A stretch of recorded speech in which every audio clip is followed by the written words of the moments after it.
All right, guys. Like I said, I haven't done a video in a while, and I figured I was gonna do something for the channel. So I was poking around out in my garage. Um, Killer Cork and he's a subscriber to to my channel and to a lot of other people's channels. Him and I met up about 2 weeks ago, I think. 2 weeks ago, we met up and we went walking and looking for arrowheads. Kind of give him his first experience doing that. And he found a nice little scraper knife that day. We were out there and his brother was with us. And we were talking about, we got to do some flint knapping together. And I said, well, I got to find my flint knapping tools. And Killer Cork had brought a box with him of some flint knapping materials, some supplies. Um, and I'll do another video here in a few. Maybe the next video will be on that. The material that he brought. It's such beautiful stuff. So him and I are probably, the stuff is so nice. I don't even want to work it by myself. I'd rather just save some of the stuff that he gave me and you know, hook up with him and do a little mini flint knapping, nap in kind of a show. So that's what I'm going to do. I'm going to save most of that stuff that he gave me, and we're gonna set up some sort of appointment or an arrangement. We're gonna go maybe to a state park somewhere between our houses because I said Killer Cork and I live about 40 minutes apart. So, anyways, I was out in the garage. Long story short, with that, I was out in the garage and I found this old dusty box here. Got all kinds of stuff in it. So what we're going to do is, this is my old kit for flint knapping, and I've added a few new things to it. So if you notice, here's a little indirect rod. I think this is about 1/4 inch, maybe, steel rod. I can tell it's not heat treated or anything, so it's a soft steel, because normally when you tap a steel like this and it doesn't ring, it doesn't have that ding ding ringy noise to it, that means that it's probably been probably hasn't been heat treated. So anyhow, I found this out in the garage. I think it was probably something I was going to use to make a snake hunting stick with, but I think it's at least long enough I can get it under my knee, and I can maybe use it as an indirect stick. And as you can see, it's got a little bit of it's already kind of rounded off on the ends. I might just dull one end up a little more, so it's more of a dome. Let me see, where is that damn... Oh, there it is. There we go. There, I can maybe round one of these off so it's just more of a gradual radius on there instead of a point. So I found that. That's my only indirect stick that I got. So that part of the problem is solved. And of course, good old hockey tape. Got some of that right here. Damn, it's hard for me to find where I'm at in the camera. Okay, so I got some hockey tape because I did a video a while ago where I wrapped all my flint knapping tools with it. So without further ado, let's get into this box and see what we actually have in here. And oh wow, there's a lot going on in there, as you can see. So what we got here is a little broken it's a little broken braiding stone. It's actually a fish hook sharpener. It's got a groove in it, but it works good for grinding in like them little soft areas. So we got that. I'm gonna move this over so I got a little room here to put some of this stuff. So we got that.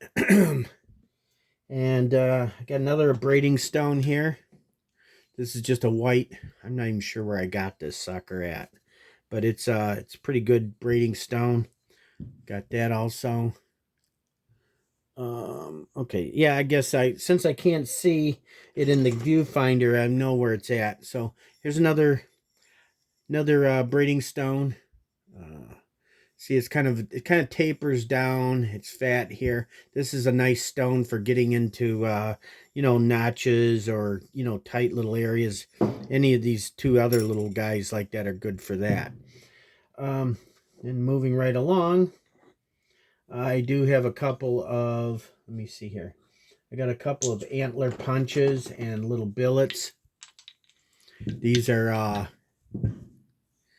abo parts of my abo kit. I don't, when I did flint knapping, I didn't do too much back in the day. I didn't do too much, antler. I was getting more into the copper. I like working the copper better than the antler, but these are some little different punches or whatever. Deer antler, I'm going to put that right over here. Let's put those right there. So, and then I mean this little guy here, you can use it for a pressure flaker or a punch. Kind of the idea of how I made that. And then this is kind of like a billet on this end, and kind of a pressure flaker if you want on that end. Although not for real fine detail work. That's why I got copper pressure flakers. So here's a couple flakers. This is just a nail, little oak wood handle right there. Here's a little copper spatula flaking tool. You can see I beat the crap into this cedar wood handle and that. So that's old school. If I need to replace it, I just twist it out with the pliers, kind of like Patrick does. This is a little weird prototype back in the day when I was making stuff, and that's just a brass screw. So I don't think I've really used the brass that much, but that's another pressure flaker. So like I said, got lots of pressure flakers. Here's just a blank. This one's got a hole in it, so I can just shoot one in there if I want. Another little super fine detailed, I don't know if you can see that little tiny nail in there. That's like a little finish nail or a little brad nail. That's for like little fine detailed pressure flaking or micro flaking. Got that in there. These are two primary pressure flakers that I had back in the day. They're small, they're small handled, so you can get that right in the palm of your hand and really press with it. I don't have an ishy stick. That's something I got to look into getting, is an ishy stick. Definitely don't have one of those. I got to get some sort of a mallet. I can probably use one of these boppers that I got, or something else to use, or the back end of this. This is actually a pressure flaker that I made a long time ago. It's out of aluminum, so I could probably even use this almost as a billet, for knocking bigger flakes off and stuff with that. And then it's got set screws in there. And you can put a pretty good sized piece of copper in there like that. So that's pretty much covers all of those. That's a little piece of deer antler. I just cut that off. I haven't rounded it off or whatever, but I could use that for pressure flaking, maybe even pressure flake, grind this down and thicken it up a little bit so it's not so soft, and use that as a pressure flaker also. So moving right along, we got my steel boppers. These are, you've seen these in the video before. It's just gas pipe with caps screwed on, and then I wrapped it with hockey tape, my favorite.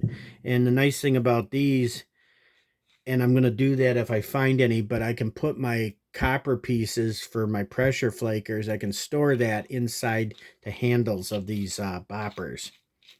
Or any other small little item, maybe maybe little diamond files can fit in there or whatever, but they both unscrew off. But the bigger size here is probably would be better for storing stuff in it. So I got those two boppers there. So hopefully this is all that's showing up in the viewfinder. And there's another weird looking little pressure flaker that I used. It's just a nail. I kind of rounded the end off and flattened it thin. As you can see there, it's kind of thin. And it's kind of made small to fit in your hand like that, to push down and push in and out, push in and away with it. And then we're getting into some of the leather stuff. And this is just a whole assortment of leather pads. I used to just nap a lot of times right in my hand. So I have these leather pads. Sometimes I can double up on them, slide them on like that if I need a bigger piece of leather on my hand to protect it. So I've got an assortment of these pads. This is a little thinner leather pad. But nonetheless, I got that. Those are some finger pads. Here's another design. Kind of leaves it open so you can roll your fingers in there. Another thin leather pad. I don't know why this has got 2 holes in it. Maybe it's to go like this, or if you're left-handed, a little bit like that. Another little leather pad that I got there. Here's some deer leather that I use. I fold that up sometimes, roll it up, and use that to hold a piece on when I'm flaking it. I'll hold it on there like that. So I got that. Got a lot of excuse me, outtake.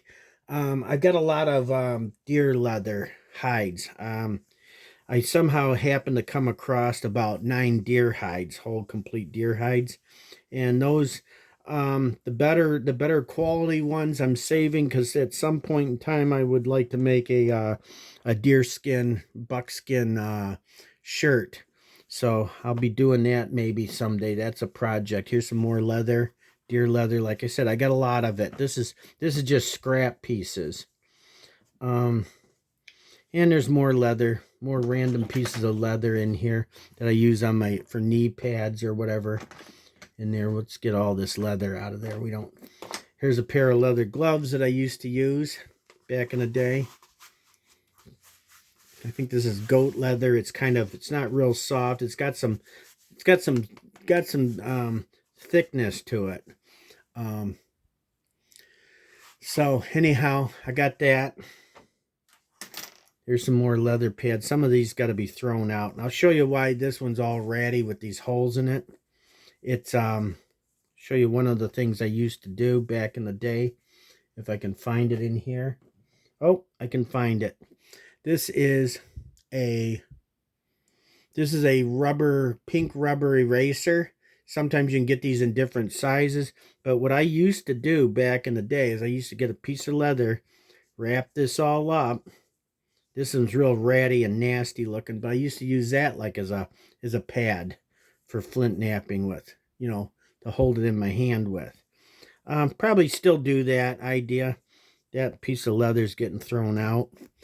And I probably get some more of these erasers. I think they make bigger ones that are wider and larger and thicker. So I may use some of that too. But that's the old eraser trick that I used to do. And of course, I got some more pressure flakers. This is another little spatula tool looking one here. And then this is another pointy one. And of course, they're wrapped with hockey tape. These are long enough that I would wrap them with some hockey tape. Some of these smaller pressure flakers, I would just hold them right in my hand like that, most likely. So there's some more pressure flakers. So now, and this is like a good one. This is another pressure flaker. This one I think I bought somewhere. I was at a show. It wasn't a nap in. It was more like the show that I went to was more like an Indian powwow, and they had all kinds of people selling animal furs and all sorts of things in there. And somebody was in there flint knapping and had some tools for sale, and I just picked this little guy up, put a little copper nail in, got a little set screw there. So I got that. And let's see. Now we're getting into the goody goodies in here. This is all the leftover material that I used to use. Oh, and I have a nice granite hammer stone. See, it's got some wear on it. So this is pretty heavy. It's nice egg shape hammer stone. And pen, markers, because you want to mark sometimes on your piece. I know it's kind of a rookie move, but when you get your preform, all finished out, you want to use a marker like this to kind of indicate where you want the notches to go. And it's pointed, so I use a real thin little line when I do the notches. That way I don't have any extra ink or anything left on the piece. Well, if you had that on there, you could just clean it off with lacquer thinner. Lacquer thinner takes everything off. So I got that. So now what we got in here, here's a piece of stained glass. This is kind of thin. I would have probably a hard time trying to nap something with this because it's already about, I don't know, that's maybe 2/8 of an inch thick, maybe 1/8 of an inch thick. It's pretty thin to start out with. So that one, that's a piece of stained glass in there I dabbled with. Let's see. Let me see if I can move this box over a little bit so I can spread this stuff out. I gotta make a little more room here. Okay, so now I've got some pieces. That's a icky piece of Cortex. I don't know why I saved that. There's a little bit of hornstone on there. But yeah, so I've got some pieces of Indiana hornstone in here. Like I said, my buddy of mine, when I lived in Ohio, we found a huge source of Indiana hornstone. I don't know if we can still go down there and look for it some more, but have a lot of hornstone down there. And I picked up a lot of flakes. Some of these are flakes from the nodules that I was working on, you know, back in the day. Here's some copper tips. These are all things that I would use for making pressure flakers out of.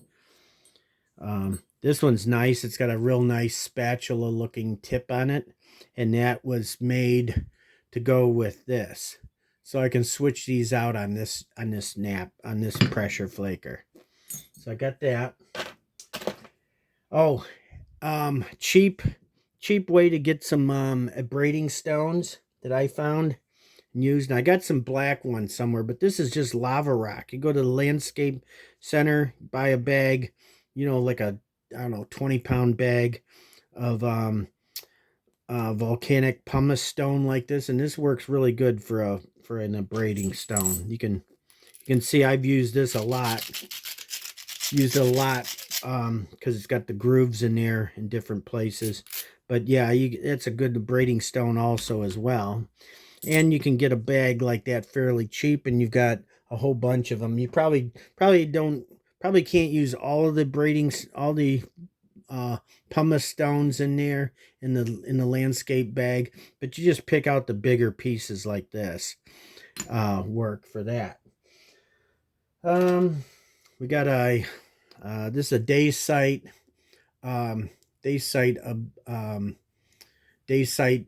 biface that I've got. I've ground this down. I kind of ground all of this because at one time I was going to try and make a groove, a polished day sight axe with it, but it's such a nice size biface. I might just try and thin this down, get rid of this high spot in here, and get this flattened out thinner, and probably make something real nice out of it. So anyways, I got that. Here's a piece of triple flow obsidian. It's the only piece I got left when I was knapping a little bit of obsidian. You can, I don't know if you can see it, but I don't have a flashlight here, but this whole side here is all kind of that smoky obsidian mixed with the mahogany in there. So a little piece of triple flow. And as I'm looking through here, I found there's two pieces of obsidian slabs in here. This looks like kind of a smoky gray obsidian, maybe a day sight. It looks like it's kind of translucent a little bit.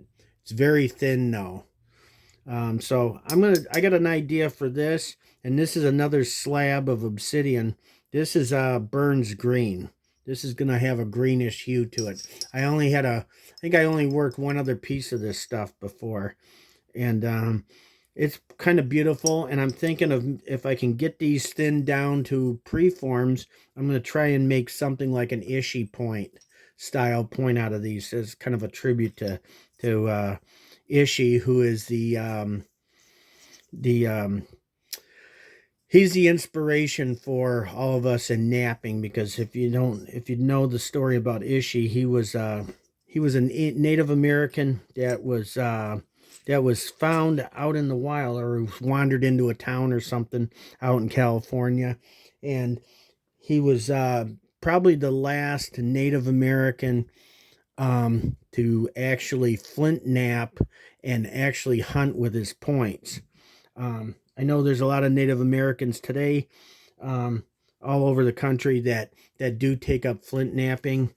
However, Ishi was actually a Native American that was napping and actually living off the land, hunting like his ancestors had. Another piece of Indiana hornstone there.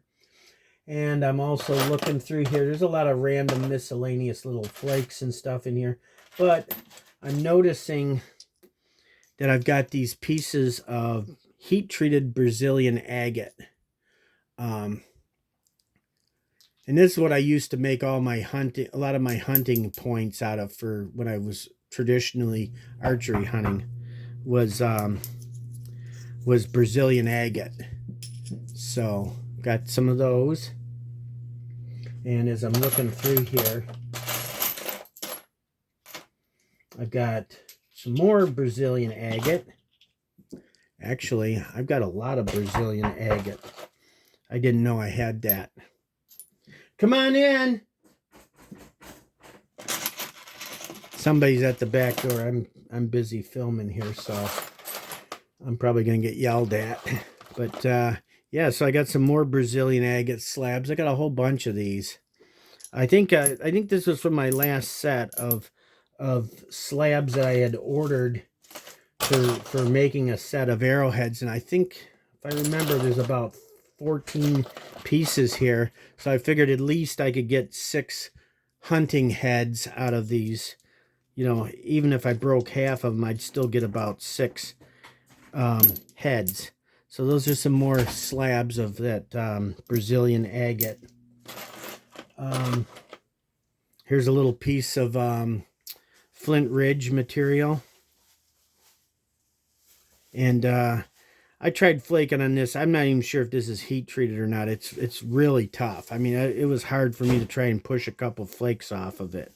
So I don't know. I may still try to make something out of that. Then there's just some random little flakes that I picked up out in fields looking for arrowheads, and I find flakes and stuff that I'd say, you know, debitage, that I would say, yeah, I could probably make something maybe out of that. So I kept that there. So, so as of right now, I mean, this is what I've got to work with for flint knapping. Got lots of flakes in here. This is a piece of I want to think this is maybe canal flint from West Virginia. It's kind of doesn't have the shininess to it that the Kashotkin black has, but it flakes quite well. And that's just a piece. I probably picked it up arrowhead hunting down in Ohio somewhere and threw that in there. And also got some find them here. Got some little copper nails. Those are for my pressure flakers right there. And of course, as always, got to have a file to touch up your tools with, your pressure flakers and stuff, your copper, steel, and aluminum tools. Got to have a file to do that with. And I think pretty much everything else in here is just kind of just little random flakes and debitage in here. I do have these really hard muscle clamshells, and at one time, these are quite heavy. I actually have used these kind of like a billet, the smack on a piece of material, just kind of hit on there, and you see it takes a flake off pretty good. But don't really want to flake on that too much, because that's a good size flake. I could maybe get something out of that. So I'm not gonna hammer on it with these shells, but I have used these. They're, like you can see, this one's probably almost half an inch thick. It's got some weight to it. So I got those. I came up with the idea to use those for some billet work also. Like I said, I got a lot of deer antler. I'll have to do a different video on those. And I've got some reindeer antler from a friend that used to work at the Detroit Zoo. So I'll probably be cutting some of that up and using it for flint knapping tools, abo tools, and probably for knife blades for or for making knife handles for knives and that. But see, I've got quite a selection of these Brazilian agate slabs. And like I said, since Killer Cork was generous enough to give me some material, give me a care package box, I plan on giving him some of these slabs of Brazilian agate to have him work on. So Killer Cork, if you're out there, I'm gonna let you have some of these to try when we meet up and do our little nap in. So anyhow, that's it for the video, and hope to see you again on another video. And like I said, always like, share, subscribe, comment, and hopefully in the next couple of videos here, maybe I'll have some actual flint knapping. You can see how lousy of a flint napper I am. Um, so anyways, until next time, I'll see you when I see you. All right, bye-bye and take care.